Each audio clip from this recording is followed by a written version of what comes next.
Go here. Yeah.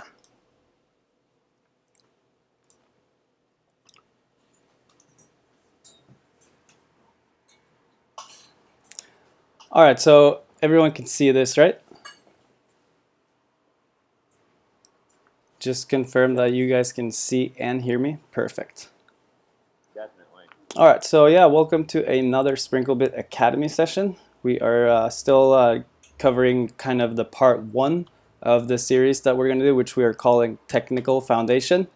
It's not to be mixed up with technical analysis, but pretty much the technical foundation you need to have to be able to trade and invest in the market, as far as everything from knowing what a stock is, knowing where they trade, the different exchanges, how to read price volume, etc. And today we are going to cover a couple very important things, which are money management and risk management. And I don't know if you've seen this, Bo. This is kind of cool for you to say. So that's why I'm calling it the technical foundation, because as you can see here in this pyramid diagram, it's the foundational part and the first part in what we call the hierarchy of needs for a trader. So within the technical foundation, we have a few different things. In our very first session, we covered some technical analysis. And then the last session around, we covered fundamental analysis. I didn't record that one, so we might do another one on that one so we can have that one in our library as well. And today we will be covering money management, risk management. And then next time, probably in a week or two, we're set to cover scanning for stocks and setups and patterns. So that pretty much brings everything together as far as the technical foundations. There's more to it, but you guys are ambassadors, so you already know, a lot of the foundational, most elementary stuff. So we're not talking about just what a stock is. We're bringing it a little bit further. So it's not to say that this is everything in the technical foundation, but it's everything that I chose to cover, where I feel like I have something to add to your guys' trading and investing. You haven't seen this pyramid before, right, Bo? No, this is the first time I've seen it, but it makes a lot of sense. Yeah, it does. And so we're covering now the later half of the technical foundation, and then once we have that covered, we'll move more to the psychological and the emotional, which is just as important and maybe harder, because this is something you need to train yourself to. Like the technical foundation, technical analysis, fundamental analysis, you can watch videos on and you can read books about it on websites, but the psychological foundation, that's more something you have to train yourself to, and what we do through paper trading and trading smaller accounts and learning to control our emotions in the different market environments. And after that, we'll move more to like habits and skills. There are certain traits and characteristics that will make a trader or investor more successful than others. So we try to adopt, as many of those as possible. And the last two parts are, you kind of like, once you are starting to get some success and you are just trying to really refine your edge, that's when you really hone in on a certain style. And then if everything goes well, you can find yourself being in what people call the rhythm, where you feel like you're always on the right side of the market, and you kind of trade with intact with the same waves that the market goes in. So with that, any questions on the pyramid or any comments that you guys want to make? None right now. Excellent. So let's take a little look at what we have on the agenda here for today. We're just going to talk a little introduction about what money management is, and then we're going to talk about position sizing. We're going to move over to risk management, and risk management is part of money management, and probably the most important part of money management. So we're going to spend most of our time there. We're going to go over, some stop losses, some risk to reward ratios, and then at the end we're going to look at a few techniques for how you can manage your money and manage your trades. Does that look good? That sounds good to me. Awesome. Let's just get right into it. All right, so I just wanted to start with showing you guys the 5 possible outcomes a trade could have. And you probably knew this, but you might not have thought about it in this exact way. So basically the 5 different outcomes is that the first outcome is that you can lose a large amount of money. And as a trader and also as an investor, this is the one that we really want to avoid. The second scenario could be that you lose a small amount of money. That's okay. That's part of risk management, and every trader knows that you're not going to be right 100% of the time. The best traders are actually only right around 50 to 60% of the time, so losing is part of a winning system, but keeping the losses small is what's a major key. And then you have trades where you just break even, which is also fine. It's a little bit better than losing a small amount. And then you can have trades where you make a small amount of money. So the fourth scenario is a small gain. This is actually great. You know, anytime we can get a gain, that's really great. Even if it's just 1 or 2%, that's more than you're going to get in a savings account. And you know, I'm never sad locking in a small profit. And then you have the last and the most and the best scenario, which is that you make a large amount of money, which is awesome, but it's not something that we can expect all the time. So if we look at this, it's just a good little reminder to to train your brain into thinking that trades should really only have small win, small loss, or large win. That should be the 3 only outcomes you're going after in the market. That makes a lot of sense, doesn't it? Yes, exactly. And the reason that I'm bringing this up is that a lot of traders, especially new traders, are always asking themselves, like, how much can I make? But that's actually not the most important question. The most important question is, how much can I lose? Because big losses can lead you to blowing up your account, and if you blow up your account, then you can't trade again. So it's actually more dangerous for you to have a big loss than it's good for you to have a big gain, if that makes sense. Yes, it might make a lot of sense. Yeah.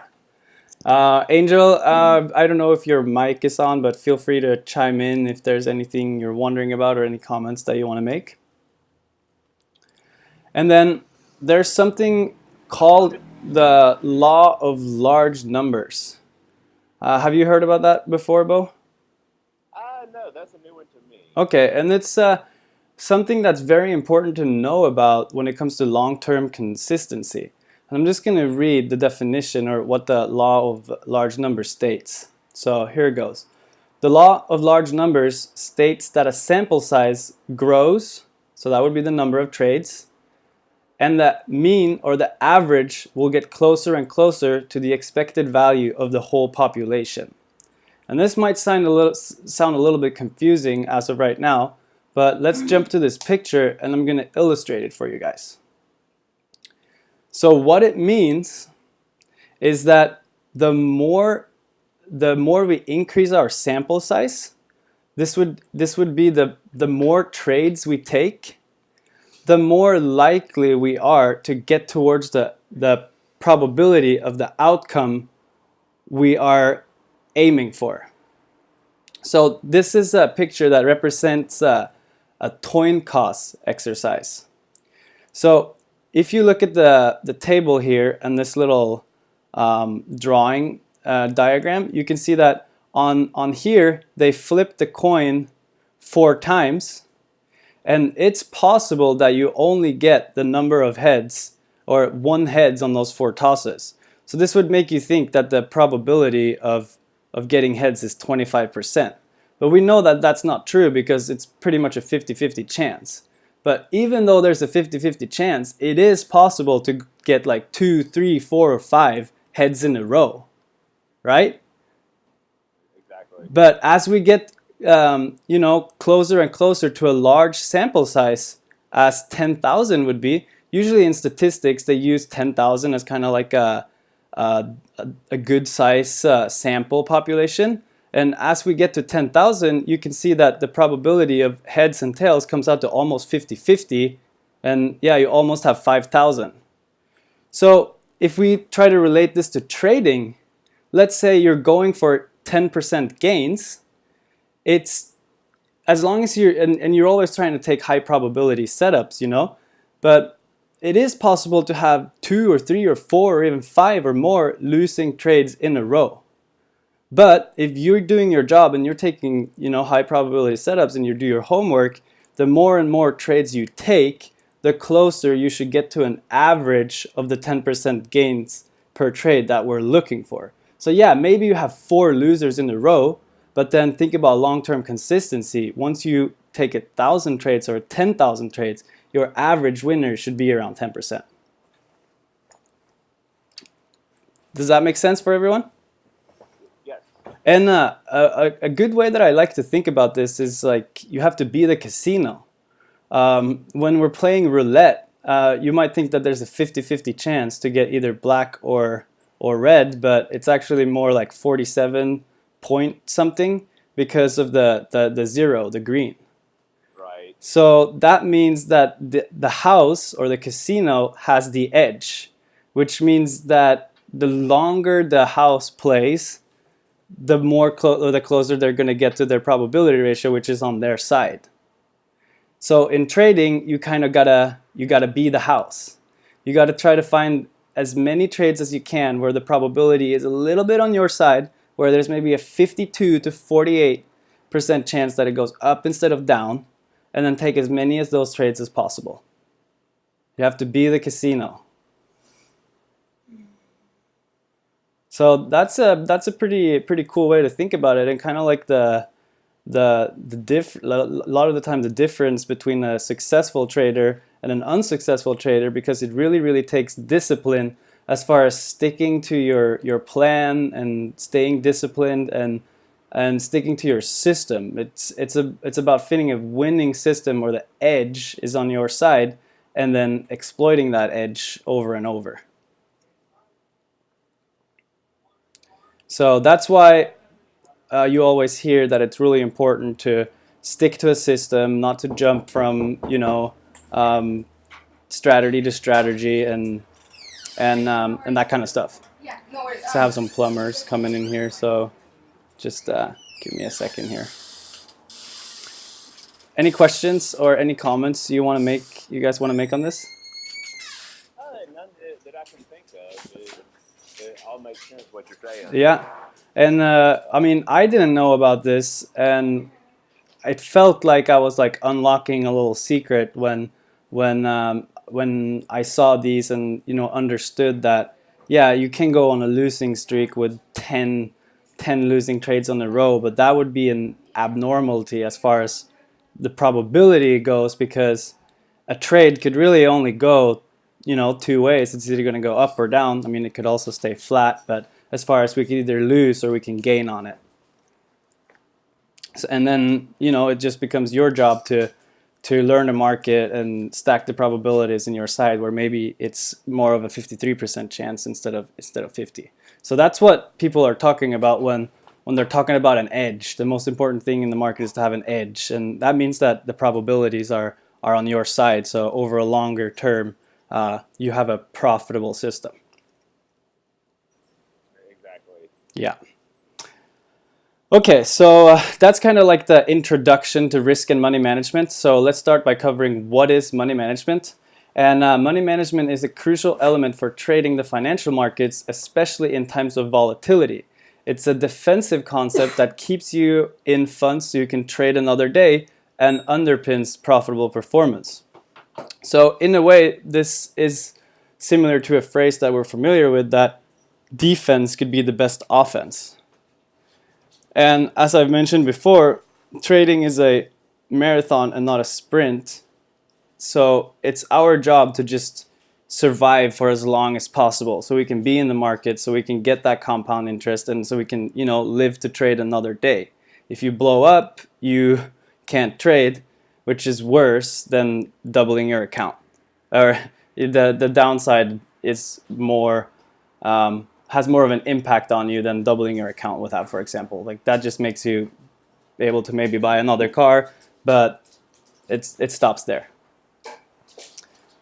Yeah, so on the basic level, it tells you if you have enough money to trade additional positions. So that's just the money management. And so bringing this a little bit further, let's see, just looking through this first one. Yeah, so your number one goal as a trader is to preserve your capital so you can stay alive long enough to have some big winners that cover the cost of your losing trades and make a profit. And then you accomplish this through a sound money management strategy. And as you can see here, it says, as a trader, your money management strategy is the one variable that will give you the biggest edge in trading stocks. You cannot control the markets, but you control your money and your risk on every trade that you make. And I think a lot of beginners and a lot of people think that picking stocks is what gives you the most edge. People are always like, oh, you see any good trades? Like, what's trending now? What should I be trading? It's like, that doesn't matter as much as what you're trading doesn't matter as much as how you're trading it. So what you can see right here is like money management is actually what gives you the biggest edge in trading stocks. And there's a quote down here that I found pretty good from the founder of Investors Business Daily, and William O'Neill. He said that the whole secret to winning in the stock market is to lose the least amount possible when you're not. Or wait, sorry, I messed that one up. Whole secret to winning in the stock market is to lose the least amount possible. This seems like I must have when you're not right. Okay, yeah, that was a little bit wrong, weirdly phrased, but yeah. So lose the least amount of possible when you're not right. So that basically means cutting your losses, and that's also something that I've learned the importance of by being in the market myself, and also trying to read a lot about how hedge fund managers trade. And it's just, you know, reducing risk by cutting your losses fast, sticking to your plan, and just, yeah, cut those losses. Is that something you're familiar with as well? Maybe something that you didn't take as seriously in the beginning, and then you notice how much it sucks to have like a 2-week trade just go against you in like 2 days. Yes, very much. Yeah. So money management, it's a lot risk management, and the risk management is a lot just cutting your losses. But one important part of or actually, let's cover this first. So your money management strategy should seek to answer these questions. How much money should I risk on this trade? So that's the risk. How many shares should I buy, which is your position size? And how many positions should I have open at once, which is your trade management rules? So position sizing, I would say, is the most important thing when it comes to just a money management. Like, how much money are you putting into each trade? What percentage of your account does that represent? And like I mentioned before, a lot of people just think about how much money they can make, but it's actually more important to think about how much money you can lose if you're wrong, because that's what's going to kill you. And position sizing, one thing that position sizing really affects is your emotion. Obviously, the bigger the position, the more emotion you are going to have when it goes against you. So by managing your money correctly on every trade, you can relax, because if you incur a loss, it will be insignificant to your account.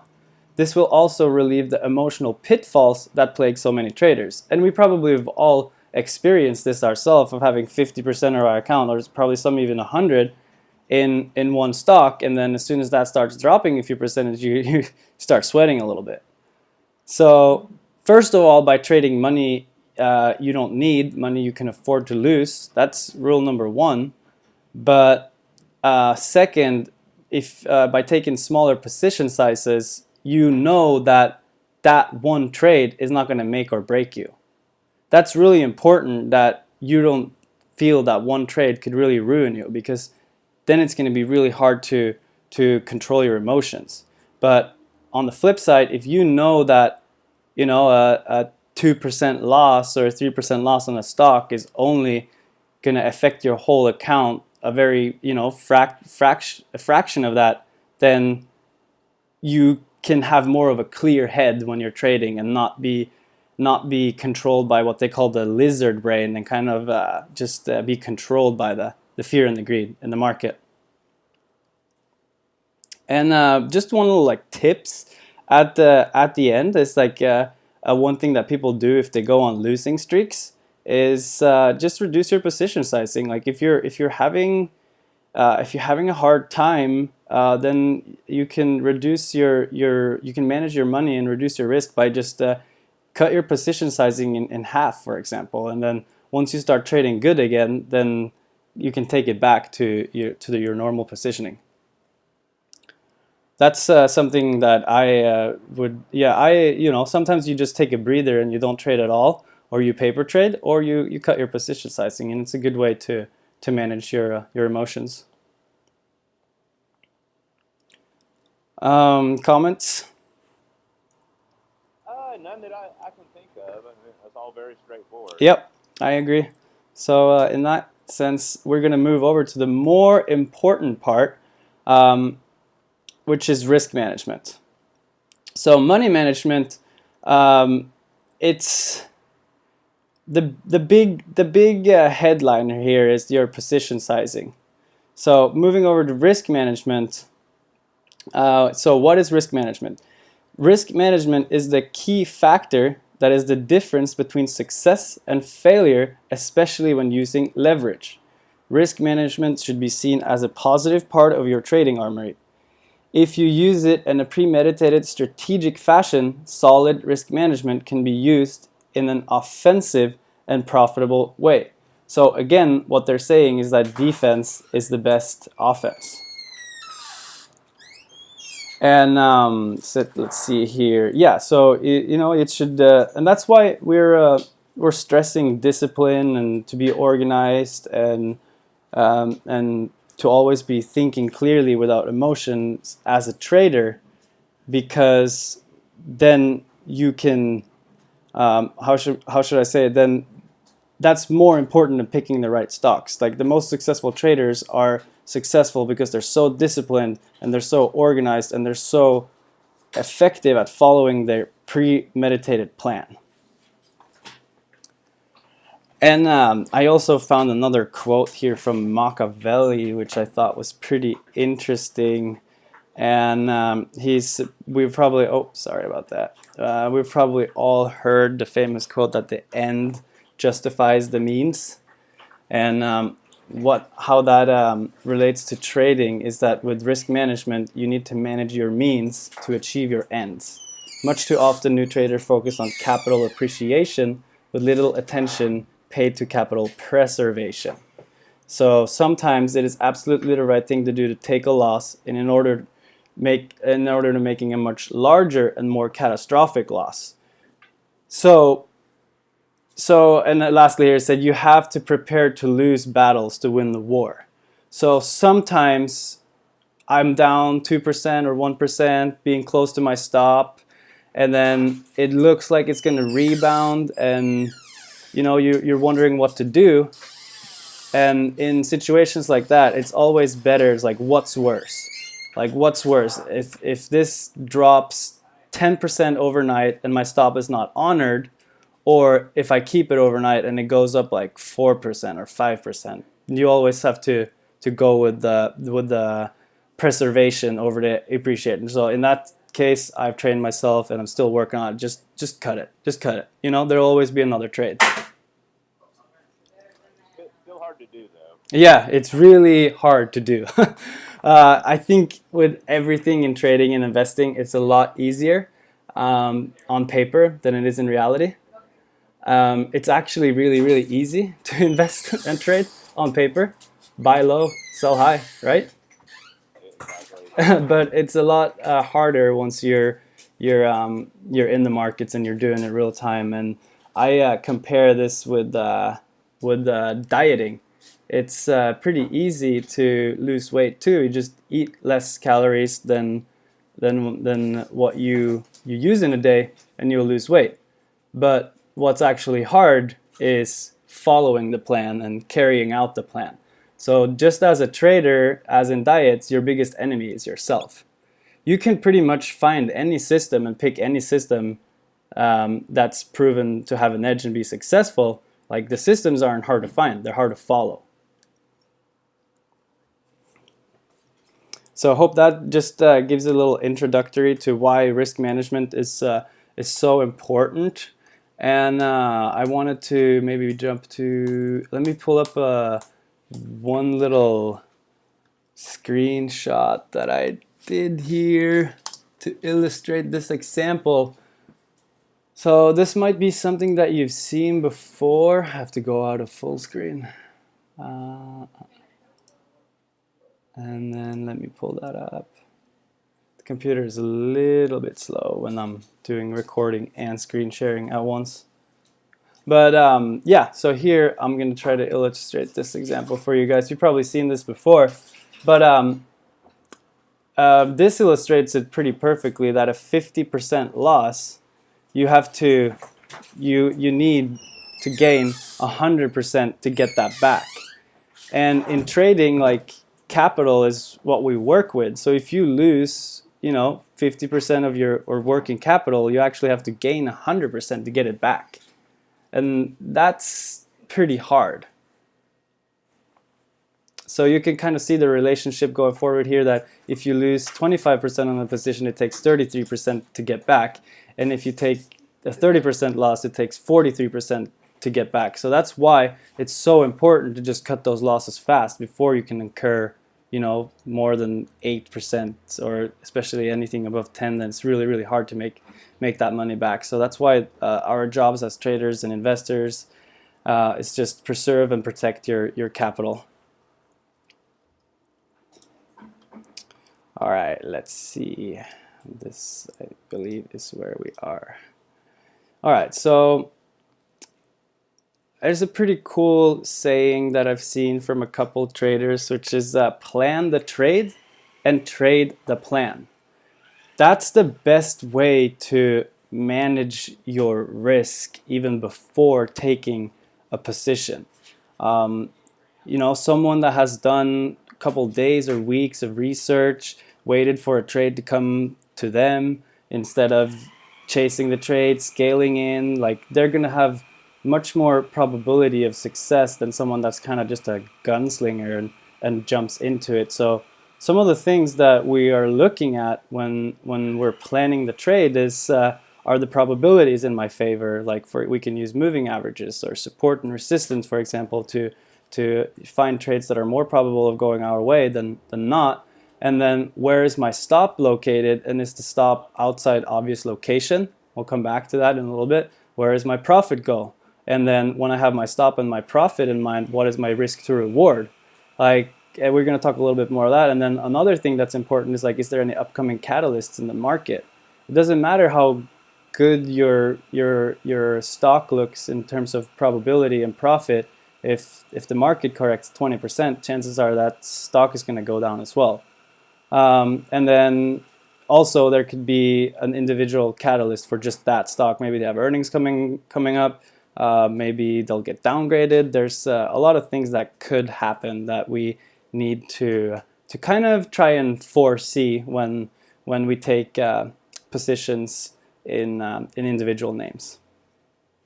Is that a quote or a saying that you guys have heard before, Bo? Have you heard plan the trade, trade the plan? No, that's a new one. Yeah. It makes a lot of sense. Yeah. That's the case with pretty much anything. Yep. You make a plan and stick to it. Yeah, and that's what separates unsuccessful from successful traders and investors. It sounds easy, but planning the trade is probably easier than to trading the plan, because when you're in the markets and you have positions on, then emotions come into play. So, but the more premeditated you are, the more planning you are. Like if the stock goes up, I'm gonna do this. If the stock goes down, I'm gonna do this. If the stock goes sideways, you could this. I always try to come up with A, B, and potentially a C plan, because then there are like no bad days in the market, because no matter what the stock or the market does, you have a solution for that to either make money or at least to reduce your risk. Sometimes you're not able to make money because the market is going down, but if the market is going down, you're not trying to make money, you're trying not to lose. So that's plan the trade and trade the plan. And then there's a pretty famous rule when it comes to risk management, and that is the 2% rule. Sometimes you'll see it be called the 1% rule, but generally it's in 1 till 2%.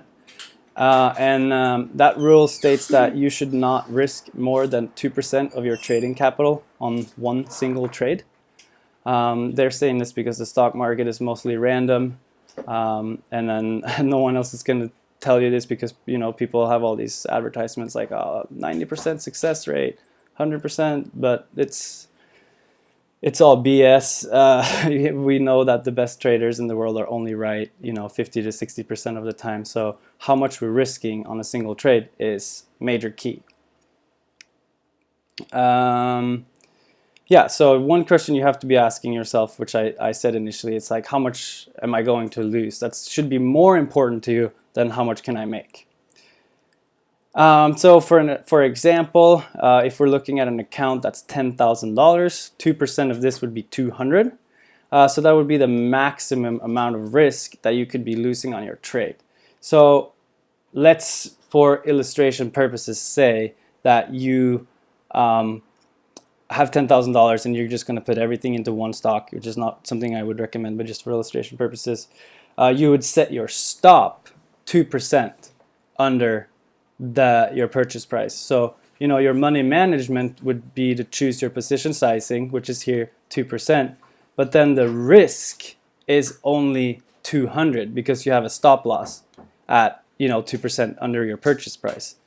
And a lot of people think that if you put $10,000 into the stock market, you're risking 10,000, which is not really accurate, because the chances that your stock is going to go to zero is fairly small. They have some assets and some tangible value. And then the chances that you will stick to a stock going to zero is even smaller. So risk is where your stop loss is. The amount you will lose if you are wrong. That's your risk. And yeah, can your risk be a little more than 2% if it drops like 4 or 5 overnight and it opens up with a gap down? Yeah. But you're at least going to minimize your risk in comparison to not having a stop at all. So risk preservation or capital preservation, and then that's pretty much stop losses. That's pretty much the way to do it. And we're going to talk a little bit more about stop losses, because there's a couple different ways you can do it. And then there's another pretty important rule, and that is the risk to reward multiple. Is that a term you guys are familiar with? Yeah. Yeah. And this is something that I use a lot. And for as an example, if let's say we want to trade a stock that's costing us $50, and then we're putting a stop loss $2 under at 48. So that would be a $2 loss if we're wrong, and then we take profit at 54, which is a $4 gain if we're right. That means that we make twice as much as we lose, hence the 2-to-1 risk reward ratio. Pretty simple, right? Yes. Yeah. And 2-to-1 reward, reward to risk or risk to reward is minimum. That's what a lot of traders and investors say, because if you can make $1 and lose $1 on a trade, why would you take that trade? Like, yeah, that's kind of like, that's more like gambling, like win it all or lose it all. And if that was your only option, then yeah, maybe you'd have to take that. But in the stock market, that's definitely not your only option. Like there are a handful of trades where you can get a 3-to-1 reward to risk ratio, and even 4-to-1 or 5-to-1. And 3-to-1 is usually where I want to be within. Like I think that's good. Like there's so many stocks out there where I can find a 3-to-1 risk to reward ratio. So why would I take anything less than that? If I can find something that's 4-to-1 or 5-to-1 and we have a market that's trending, then that's awesome. 5-to-1 would be a 2% stop loss and a 10% gain. That's possible. 10% is a lot on a stock, but you know, it is possible with high beta stocks. I'm fixing to have to run, Eric. I appreciate it. Yeah, no worries. I'll record the rest of it and then I'll share it with you. Okay. Yes, I'm interested to hear the rest. Yeah. I appreciate your time today. Yeah, no worries at all. All right. You guys have a good evening. You too. All right, and then Angel, let's jump into one. I'm just going to show you guys a little example of the way that I do it in TradingView. And I set one up here where we can see that it tells me actually my risk to reward ratio right here and that it's 3. So this is the recommended one we talked about, and I chose this one for illustration purposes because it illustrates perfectly a stock with a 3% potential gain and a 1% potential loss. So if I were to do this one again, let's say we want to buy the stock tomorrow if it breaks above this high, and then we're going to trade it to the top of the channel, or the all-time high, or the top right here. Let's see, and then we're going to go a little bit like that. So then we have a possible 3% gain, and then I would put my stop loss at least underneath this wick right here, so trying to get it outside of the range, and then we can give it a little more, so it's like this is kind of like an obvious position to get stopped out, so we're going to give it a little bit more. So now we have 1% risk on the downside. We don't want to be in the stock if it drops below this level, and then we're going to get out if it, or at least scale out if it goes back to the top. So this one is one that would be, you know, recommended over a trade that's 2-to-1, and then potentially you can find stocks where you have a 4-to-1 risk to ratio. Maybe you want to take that instead of the 3-to-1 if you think that one is just as likely to resolve to the upside. All right, so let's get back into it here. Oh. All right, so now we're going to talk a little bit about the stop losses. There are basically 2 ways to put or to handle stop losses. One way is called often a hard stop. Oh, this is when I lose my full screen. All right, doesn't matter. We can do it in regular screen. So one more time.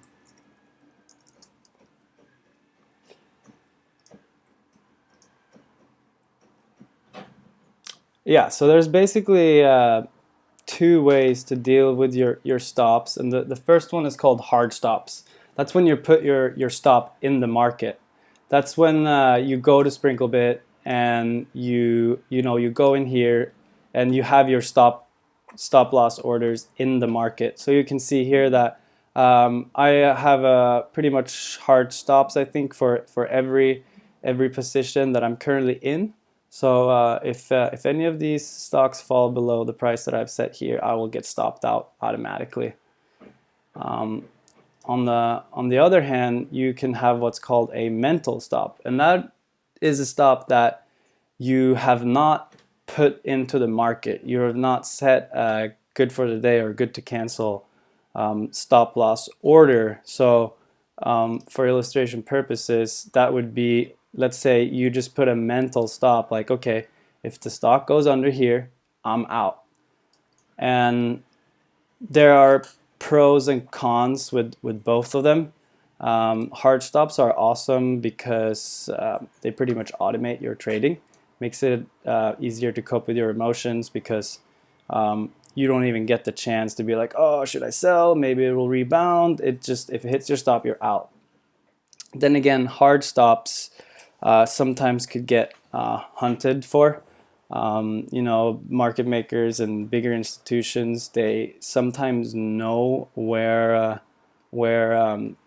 traders have their stops, you know, typically like 2% or 3% under support. So sometimes they just, you know, try to flush people out by hitting their stops. So they'll sell the stock, flush people out, and then they'll buy it, and it will rip. So hard stops are good to cope with your emotions and to try and automate your trading, but it might get you, it might, sometimes in the mornings, for example, you have super volatile first 20 to 30 minutes and you have a lot of stops getting hit and then resolving to the upside. So that's the drawback with the hard stops, which a mental stop would help you with. The problem with a mental stop is that you still have to make the decision when the price falls below your stop. So in this, for example, if we were to buy this today and then tomorrow it opens up below, you have to make the decision, should you let that ride to see if it's just like the first 20-30 minutes of volatility and then it will make its way back up. That would be the best case scenario. The worst case scenario is that it just completely keeps falling down. So with the mental stops, yeah, you don't have the chance of just getting flushed out for then the stocks to rip again. But then on the other hand, the stock could fall really fast, and then you're not limited to losing only where you set your stop. So for a beginner trader, if you have to pick out of the two, it's easier to limit your losses and your emotions here with the hard stop. I'll rather be stopped out a couple times too many than take big hits because I can't manage my emotions or position properly with just a mental stop. All right, so let's look at the chart again when looking at these. So I mentioned that you should try to put your stop outside obvious areas, and obvious areas are areas where there are support. So for example, if we just were to, you know, look at Etsy, for example, let's see if I can find a better one. Just looking at something that's range bound. Maybe we'll just skim through here, see what we can find. Yeah, you know, we can just look at this one. Like here, we have some support right here. You see that the stock hit support right there, and then probably a lot of traders bought it here at support, and we're hoping for a move higher.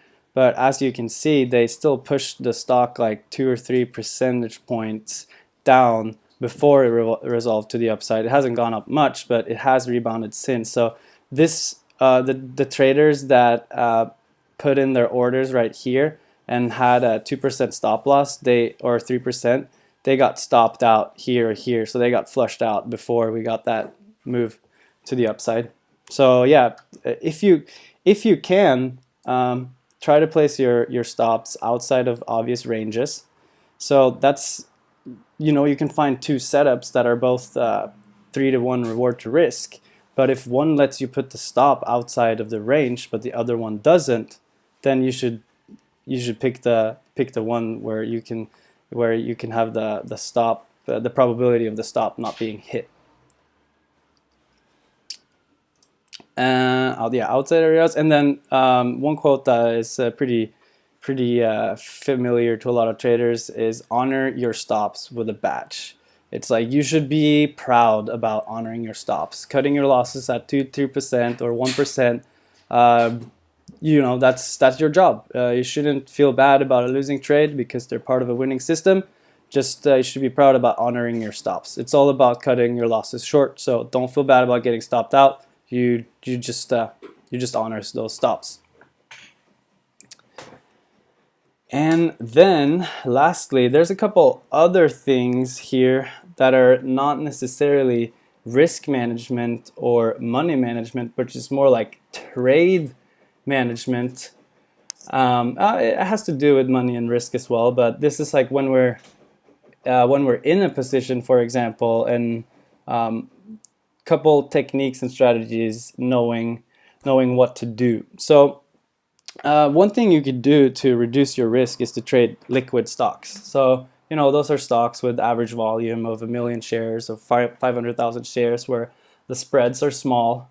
You don't want to be putting in an order at 50 and then all of a sudden it triggered at 55 because the stock was illiquid and the spreads are high. Then you're already 5% in the hole, before you even open the trade. And another thing, which is more to do with trading rather than investing, is stocks with increasing volume. That just means that there's interest in the stock. I personally don't like to trade stocks under $10, just because if they move $1, it's a huge amount percentage-wise. So you buy a stock at $10 and it goes down to 9, then you're down over 10%. So I just keep usually the stocks for around 5 to 7. I'll take a trade sometimes at 9, but generally stocks under 10 are really, really volatile. Speaking of volatility, the first 15 to 30 minutes, I never buy anything. Just because there's so much volatility in the mornings where things tend to like whipsaw around. So you can have setups that look really, really good, like breakouts that are happening in the first 15 to 30 minutes, but they end up being fake outs because it's just initial volatility, people trying to fool you into things or whatnot. So that's something that I have adopted. I know a lot of traders do the same, and something that's I think or I actually know is affecting my trading positively, to just if things look good, then keep monitoring them. If they still look good 30 minutes in, then you can make a better evaluation on whether or not you should go into that trade. Another very important and powerful technique is scaling in and scaling out. This is like poker, you don't want to show your whole hand right away. So let's say you want to take a $1,000 position, then you can buy the first 500, and then if the trade seems to be going your way or you're still comfortable, you can add to it. So that's buying or selling in halves, thirds, or quarters is something I recommend that everyone adopts. I have been scaling out of a few positions today. Took a third of my Shopify profits and half of my Facebook. So one very, very easy way to minimize or to navigate your risk is just scaling out of positions. Sell strength, take your profits. We've probably all experienced our portfolio looking really good as far as percentage gains, but we don't have those gains until we close out our positions. So you get a 4 or 5% gain, then you don't need to sell your whole position, but lock in some. One way to lock in your profits is to adjust your stops. Like initially, we put a stop 2 to 3% under our position, and if the position starts moving your way, let's say it goes up 2-3%, then you can put your stop at break even, which basically means that you won't lose anything if it goes against you. That's something I really, really like to do. It takes the emotion out of the table. You know that I'm just going to let this trade run, do its thing. If it goes against me, I won't lose any money. And if it goes keeps going up, then I'll manage that and scale out of it. Another technique that I have seen some traders take is like some people only buy at the end. They like buying in the last 30 or 60 minutes. That's another poker strategy where it's always best to be the last player. And what some traders will do is that they will take half of the position at the end of the day and the remainder at open. So yeah, maybe something looks good in the last 30, take 50% of the position, and then when we open, maybe it still looks good 30 minutes in after the open, so we take the second half. So yeah, you don't commit to everything at once. And another way to to manage your risk effectively is to sit on your hands. Less is more. That's something that have been proven to be true for a lot of traders, is that the more you trade, the less profit you have. Has to do with commissions, obviously, but also that you're not rushing into unfavorable setups. So you sit on your hands when you find a good trade or a good setup. Then if you feel confident, you take it. So yeah, less is more. I overtraded a little bit here a few weeks ago, and it took my account down 5%. And since then, I've been just trying to sit on my hands for as much as possible, and it has helped. Alrighty, so yeah, we're kind of just moving along here.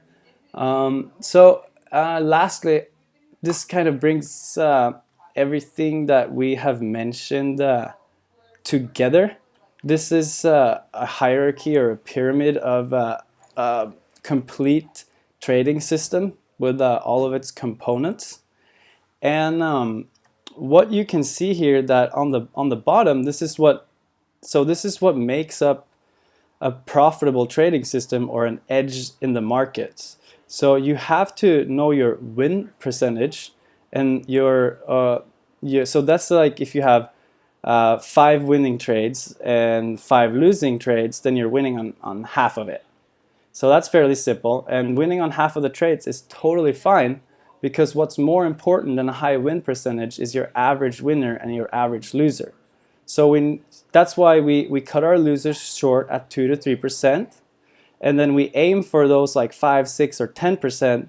And then if we're doing this right, and if you have a good system, and if we're picking pretty good positions, then over time, as we get closer to that 10,000 amount of trades, we should have average losers somewhere in between 2 and 3%, and an average winner somewhere in between the 5 to 10% range. And then it's fine with even a 40 or 50% win percentage. And the average trade duration, that's gonna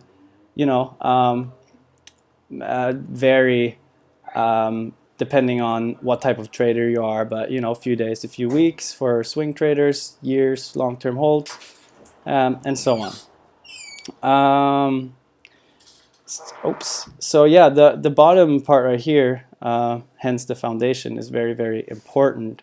And then other things that come into play is what we've talked about. It's like what is your upside, what is your downside, and then the frequency, the slippage, and the commission. So slippage would be like spread, and commission would be how much you're paying per trade, and then frequency would be how often you trade. So if you can efficiently manage all of these different elements, you should have a better success as far as being a profitable trader.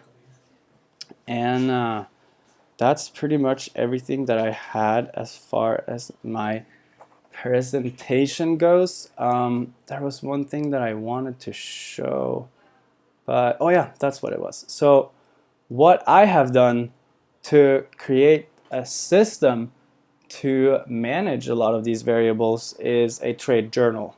And if you're serious about trading, I mentioned it before, it's definitely something that you should take seriously, to journal your trades, because what this makes you able to do is that you can go back and you can analyze not only your winning trades, but more importantly your losing trades. So I have here, I started doing this in November of 2016.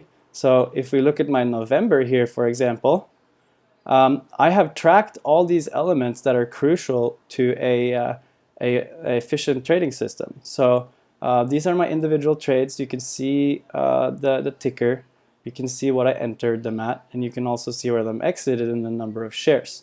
And then the red is obviously a losing trade, and the green are winning trades. So here you can see 3% losses, 2% gain, 12, 7, 3, 6. So overall, it looks like November was a pretty good month for me. But you can see like there's a handful of red trades, but luckily the losses are fairly small. and then there's a little more green, and those are bigger. So this is indicating that November I managed my trades pretty well. So what you can see here is that I have seven winners, these 7 right here, and 5 losers. So that's actually a 58% winning rate, which is as good as it gets. And then further, you can see that my average and my position sizing are always the same. It's $1,000 in every position. You can see that my average winner is 6.37, while the average loser is only negative 2.68. So you can see that the winners are actually more than double or twice as much as the losers are. And if you can do that over time, that's how you will be profitable. I got a sound coming in here on the. Okay, cool. If people want this trading journal document, I'm more than willing to share that with people, so you can start planning your trades as well. But this is probably one of the most effective ways to track yourself and better yourself. Like, I can go in here and I can see, like, okay, NVIDIA 9%, that's a really good trade, and I actually take screenshots of the setups and try to make some notes. It's like, okay, I entered the trade here, so okay, why was that a good trade? I can go in and analyze, but also more importantly, if I have losses, so if we go over to 2017 here, you can see kind of like the rough patch that I hit right here. January first week was pretty good, but then February things are starting to get a little bit more iffy. So here's a big one on where I had a mental stop and not a hard stop. So obviously hard stops work better for me. And then I can go in here and see, oh, let's not pick that one because that one didn't have any notes. 8%. So here, that's a NVIDIA 8% loss. Oh, I can go in and I can look at the setup. That's kind of a bad screenshot, but it shows me that I took the trade here off support and then it didn't bounce. It obviously fell through here. So maybe on NVIDIA that's not the best setup. And then I also have some notes. Why did I buy this? I thought the 50 EMA was going to be support, and I bought it post earnings because the numbers were actually pretty good. This ended up falling to the 100 instead. So that makes me be able to go back in the future and see where I went wrong, but also where I went right. And one last thing that I didn't mention on money management is how many positions you put on at the same time. And most traders and investors, or as far as in investing, you can have a diversified portfolio of 30 or more stocks. But when it comes to trading, people usually don't put on much more than 5, 6, 7 positions at one time, because when you have 6 positions open, like I have from time to time, then your screen is going to be looking like this, and it's that's more than enough to pay attention to, as far as being able to efficiently manage. If you manage trades, if you have 6 positions where you might potentially lock in profits, adjust stop losses, cut your losses, it's just too much. So having 5, 6, or 7, I would say 5 or 6 positions long at once is more than enough. The way that I do it is that I have my account is around $10,000 right now, which and I do $1,000 positions, so that ties up about $6,000 max if I'm like really bullish and going into a lot of long positions. And what that makes me able to do is I have $3,000 available if there's another trade that looks really good, then I can't resist. But on the other hand, if the market is going to go against me, I also have money enough to buy a hedge to where my position, where my portfolio could be net neutral, and I can offset my losses in the market with a hedge. So for me, the 10,000 with 6 positions, and then 6 to 7 positions, and 3 to 4 in cash at all times has been working pretty well. Angel, if you're still with me, you can turn on your mic and you can let me know if anything's unclear or if you have any questions about anything. If not, I just think I'm going to stop the recording while we're still good. And then, awesome. Hopefully there wasn't too much noise in the background and that kind of stuff. If not, we can do another one of these sessions where more people have time. But you said that everything was pretty clear and easy to understand. Yeah, I like the maybe the 1 to the 4 to 1. Yeah. I like that. Yeah, that's key. Start using that. Yeah, you should definitely do that, and that kind of like brings everything together to where over the long term you're only taking, spending your time and taking trades that are actually worth it. Right. Perfect. As I said, I have another meeting here in not too long, so if there's no more questions, I think we're just gonna leave it at that. Sounds good. All right, thanks for stopping by, and I'll see you guys next time. All right, take care. Take care.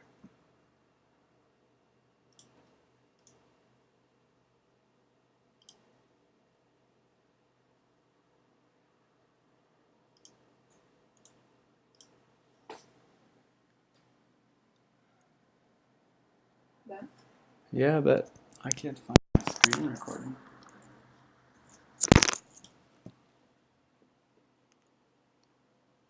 Sorry about all that noise. I hope it.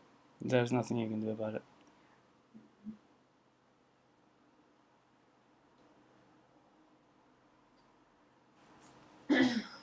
Try to do some cleaning because Jimbo's coming over, yeah? Yeah, Oh, what time? and 30 minutes.